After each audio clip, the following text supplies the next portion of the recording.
السلام علیکم. History of اسلام کی کلاس میں خوش آمدید.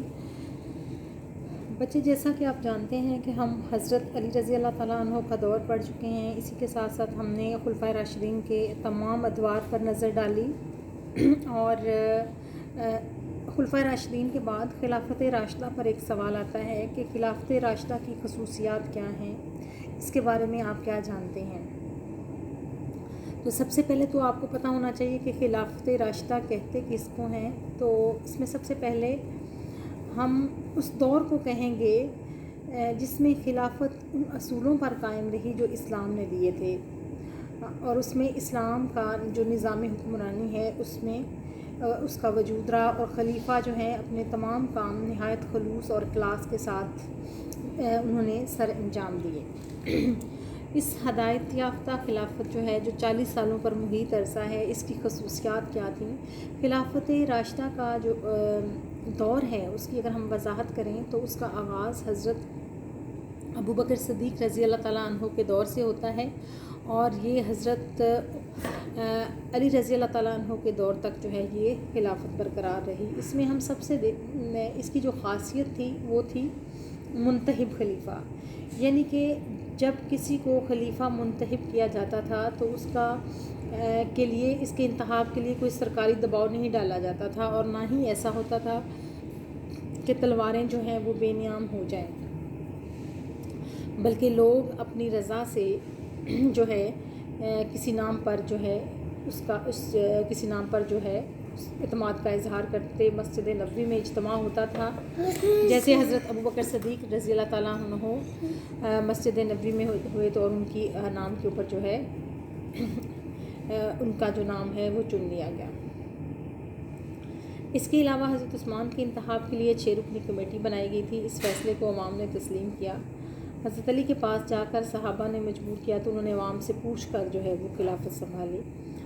خلفائے راشدین میں سے ہم دیکھیں تو ہمیں کوئی بھی ایسا نہیں نظر آتا جو عوام کی مرضی کے بغیر خلافت پر جو ہے فائز ہوا ہو.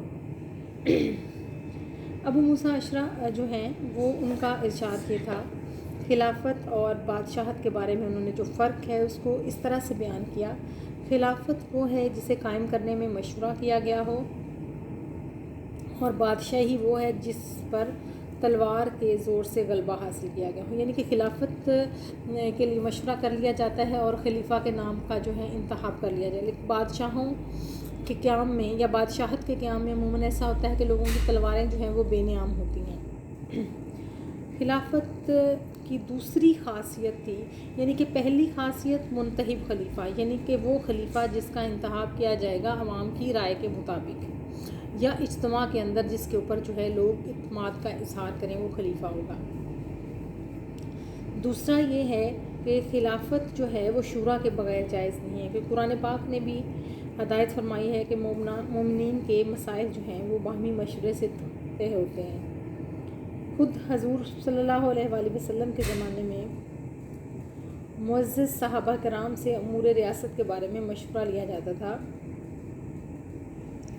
حضرت ابوبکر صدیق اور حضرت عمر فاروق نے اہم معاملات پر شورا سے فیصلہ کروایا. اہل شورا کو جو ہے اس بات کی پوری آزادی تھی کہ وہ اپنی بات جو ہے وہ پوری آزادی کے ساتھ جو ہے بیان کریں. شورا خلیفہ کی ذات پر بھی تنقید کر سکتی تھی، اور عملاً اگر شورا خلیفہ سے اختلاف کرے اور خلیفہ کے پاس جو ہے خلیفہ سے کہے تو خلیفہ جو ہے ان کی بات ہے وہ مانا کرتے تھے. تو ہم خلافت راشدہ کی خصوصیات میں دوسری خصوصیت جب دیکھتے ہیں تو یہ ہے کہ مجلس شورا کا ہمیں پتہ چلتا ہے. اسی طرح سے ہم دیکھتے ہیں کہ بیت المال کو جو ہے عوام کا مال سمجھنا. شخصی حکومت میں جو ہے بیت المال حکمران کا مال ہوتا ہے. حکمران جو ہے وہ اپنی ضرورت کے لیے جب چاہتا ہے اپنے لیے خرچ کرتا ہے، لیکن ہم دیکھتے ہیں کہ خلیفہ جو ہے یہاں پر خلیفہ کا یہ حال ہوتا ہے کہ خلیفہ اس کو جو ہے وہ عوام کی امانت قرار دیتے ہیں. خلیفہ کا اس میں صرف اتنا ہی حق ہے جتنا ایک یتیم کا جو مال ہوتا ہے اس میں کوئی وارث یا جو اس کی پرورش کر رہا ہوتا ہے اتنا ہی ہوتا ہے، لیکن وہ بھی جتنا کہ ایک یتیم کے وارث کو یتیم کے مال پر ہو سکتا ہے، لیکن خلیفہ جو تھا وہ صرف گزارا الاؤنس لینے کے مجاز تھے، اور اس صورت میں بھی کہ اگرچہ ان کی ذرائع آمدنی اور کوئی نہ ہو. اور ہم دیکھتے ہیں کہ تمام خلفائے راشدین نے اس پر عمل کیا، اور انہوں نے جو گزارا الاؤنس لیا بھی یا خرچ کیا اس کو جو ہے وہ جمع کروایا. حضرت ابوبکر صدیق رضی اللہ تعالیٰ عنہ نے 80,000 درہم بیت المال سے لیے تھے، اور انہوں نے اپنی وصیت میں یہ چیز لکھی تھی کہ یہ رقم جو ہے اس کو میرے ترکے میں جو ہے وہ جمع کروا دیا جائے. حضرت عمر فاروق رضی اللہ تعالیٰ عنہ بھی صرف گزارا الاؤنس دیتے تھے اور درویشانہ زندگی بسر کرتے تھے. حضرت عثمان غنی اتنے مالدار تھے کہ انہیں بیت المال سے کچھ لینے کی ضرورت پیش نہ آتی تھی. حضرت علی رضی اللہ تعالیٰ عنہ نے ابو بکر اور عمر رضی اللہ تعالیٰ عنہ کے مسلک پر عمل کیا، اور اسی وجہ سے کوئی خادم ان کے پاس بھی نہ تھا. بیت المال کے مال کے بارے میں ہم دیکھتے ہیں کہ حضرت علی کے بھائی جو ہیں عقیل جو تھے، انہوں نے آپ سے کچھ رقم مانگی، تو حضرت علی نے یہ جواب دیا کہ کیا تم چاہتی ہو کہ تمہارا بھائی مسلمانوں کا مال تمہیں دے کر جہنم میں چلا جائے؟ حضرت علی جو ہیں وہ اس بات سے ناراض ہو گئے. یعنی کہ خلفائے راشدین جو مال تھا اس میں سے اپنے لیے استعمال کرنا، اپنے اہل و عیال کے لیے استعمال کرنا بالکل پسند نہیں کرتے تھے، اور ان کی کوشش یہی ہوتی تھی کہ یہ تمام مال و اسباب جو ہے اللہ کی راہ میں خرچ کیا جائے، ضرورت مندوں میں خرچ کر دیا جائے، لیکن ان کی اپنی ذات جو ہے وہ اس پہ کوئی خرچ نہ کریں. لیکن اگر آج کے حکمرانوں کو دیکھ لیں یا آج ہم دیکھ لیں تو بیت المال کا یہ نہیں استعمال ہوتا، لیکن خلفائے راشدین کے دور میں پیورلی بیت المال جو حق تھا، جس کا حق تھا اس کو دیا جاتا تھا. اسی طرح سے خلافت راشدہ کی کوئی شخصی حکومت نہ تھی، بلکہ خلیفہ اور اس کے جو عمال ہوتے تھے، گورنر جو ہوتے تھے، مقرر کیے جاتے تھے، ان کا مقصد یہ ہوتا تھا کہ وہ کتاب اللہ اور سنت رسول کے مطابق جو ہے معاملات کو چلائیں. ظالم کے ظلم کو روکنا، مظلوم کی داد رسی کرنا خلیفہ کا جو فرض منصبی سمجھا جاتا تھا. اور حضرت علی رضی اللہ تعالیٰ عنہ اور حضرت عمر فاروق رضی اللہ تعالیٰ عنہ جب درہ لے کر بازاروں میں نکلتے اور دیکھتے تھے اور جانچتے تھے کہ کیا لوگ جو ہیں وہ ناپ تول کے بغیر تو نہیں کر رہے ہیں، کہیں پہ وہ زیادہ تو نہیں خرچ کر رہے، کہیں وہ زیادہ چیزیں تو نہیں لے رہے ہیں. اور حضرت علی نے جو اپنے مال کو خطوط لکھے اس میں بھی بار بار اس چیز کا جو ہے اظہار کیا گیا. اسی طرح سے ہم دیکھتے ہیں کہ قانون کی حاکمیت کا تصور ہمیں خلافت راشدہ میں ملتا ہے. قانون کی نظر میں ہم دیکھتے ہیں کہ سب مساوی تھے، خواہ کوئی ذمہ ہو یا مسلمان ہو، دیانتدار ہو، خود مختار ہو، امیر ہو، غریب ہو. اور اگر کسی ذمہ کے ساتھ جو غیر مسلم ہوتا اس کے ساتھ بھی کوئی جھگڑا ہوتا تو خلیفہ وقت جو ہے وہ خود عدالت میں حاضر ہوتے تھے.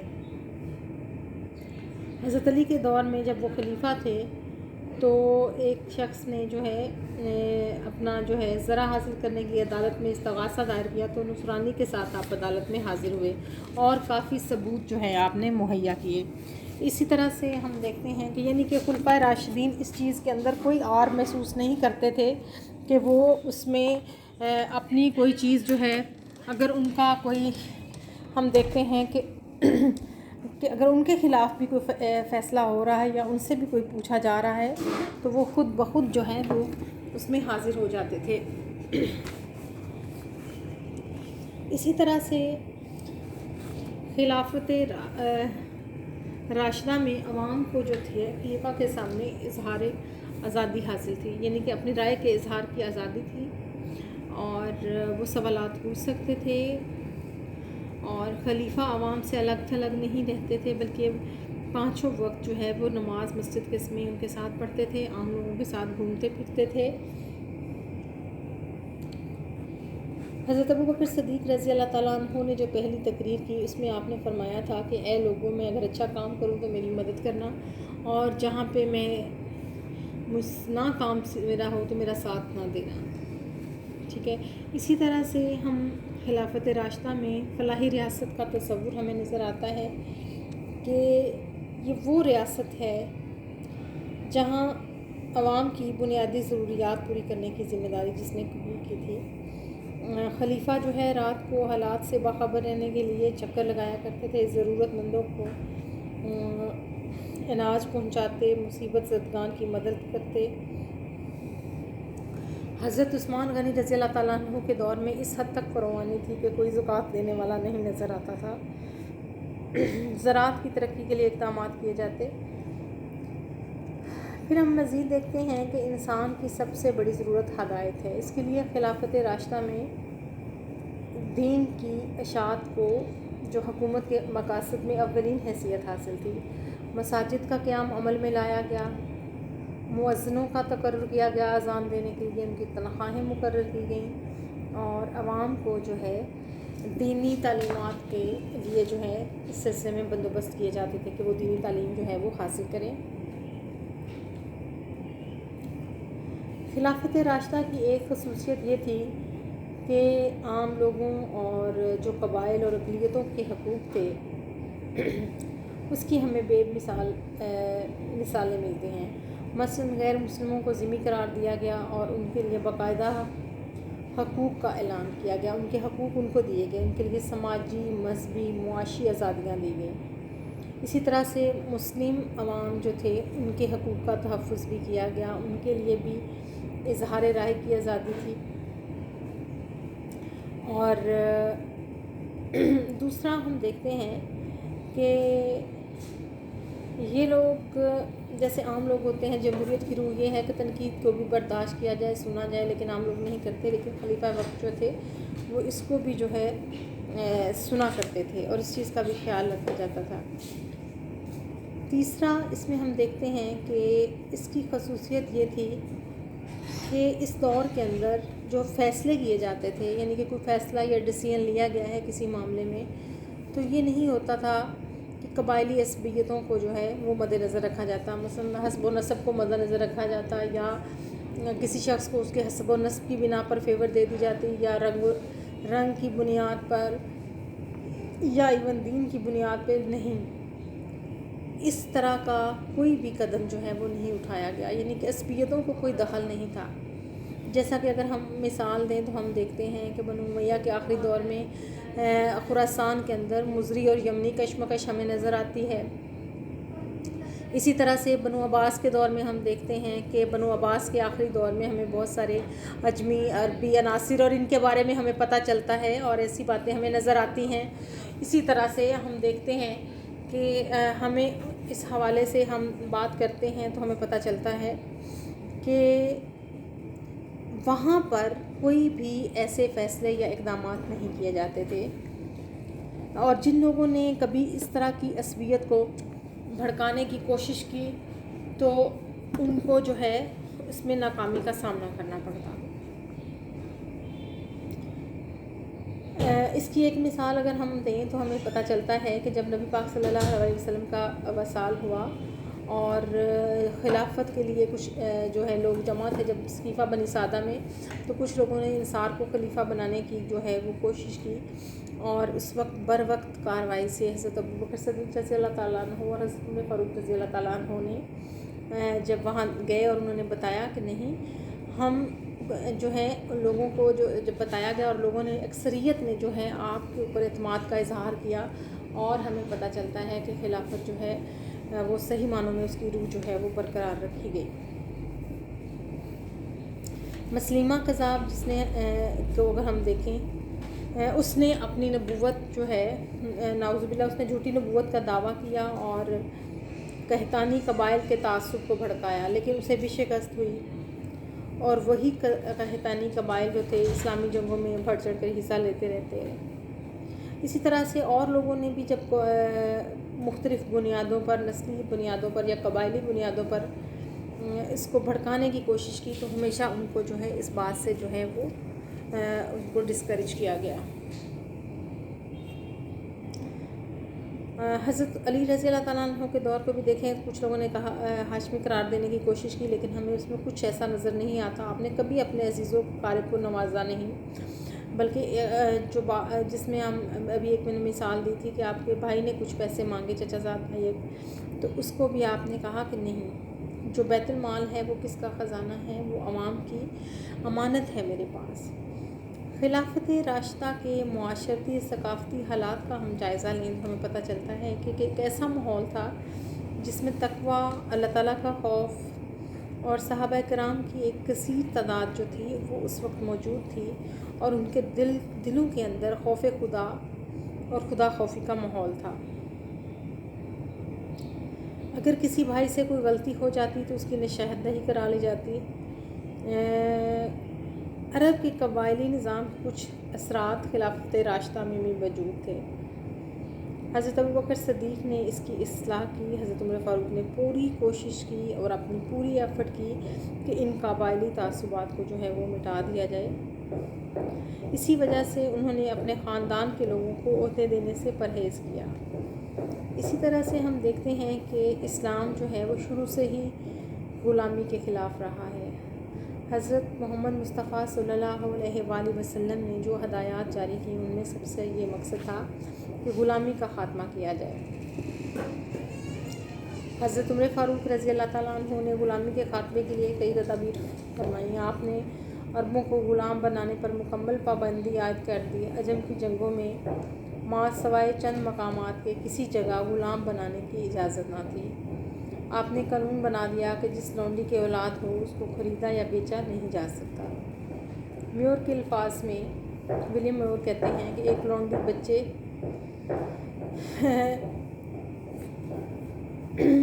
اس کو ہم ذرا آسانی کے لیے انگلش میں ہی کر لیتے ہیں۔ A slave girl bearing children becomes at once as woman world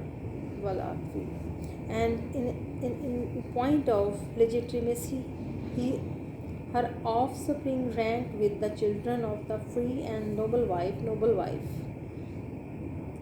غلاموں کو یہ اختیار دیا گیا۔ اس کا مطلب یہ ہے کہ ایک لونڈی بچے جن کی اولاد کی حیثیت سے وہ بعد میں آزاد ہو جاتی تھی، اس کی اولاد عورت کی طرح جو آزاد عورت کی طرح وراثت میں حقدار قرار پاتی تھی۔ اسی طرح سے ان کے بارے میں یہ تھا کہ غلاموں کو یہ اختیار دیا گیا تھا کہ وہ اپنے مالک سے معاہدہ کریں، اپنی قیمت قسط وار ادا کریں اور ان کو آزادی مل جاتی تھی۔ اسی طرح سے عورت کا ہمیں مقام پتہ چلتا ہے۔ عورت کا جو احترام تھا وہ بہت زیادہ تھا، اس کو جو ہے گھر میں ملکہ کی حیثیت حاصل تھی، اس سے تربیت کی ذمہ داری سونپی گئی۔ جس طرح سے عربوں کے اندر کچھ لوگ، سارے نہیں میں کہوں گی، اپنی بیٹیوں کو زندہ دفن کیا کرتے تھے، اس رسم پر پابندی لگوائی گئی۔ کثرت ازواج پر بھی پابندی لگائی جا چکی تھی۔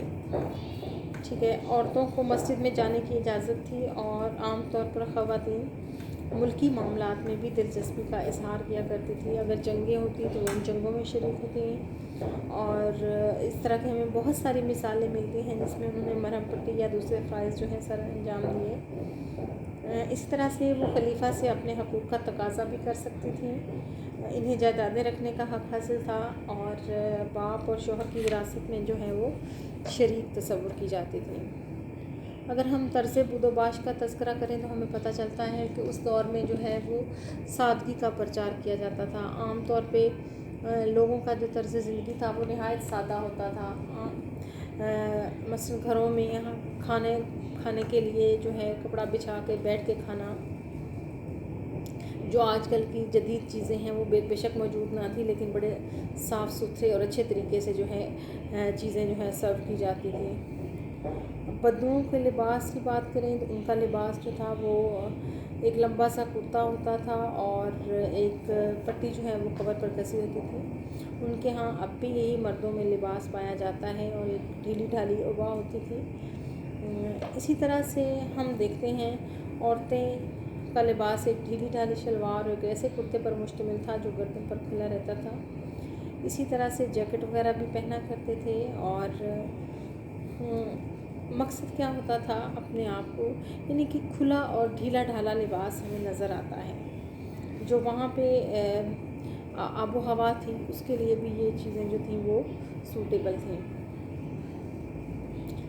تو یہ تو تھے خلافت راشدہ کی خصوصیات، اور اس میں ہم نے تذکرہ کیا جو لوگوں کی طرز بود و باش تھی، وہ رہتے کیسے تھے، پہنتے کیسے تھے، کھاتے کیسے تھے، اوڑھتے کیسے تھے، اور کس طرح کا طرز زندگی ان کا ہوتا تھا۔ اس کے بارے میں ہم مزید بات جو ہے وہ کل کے لیکچر میں کریں گے۔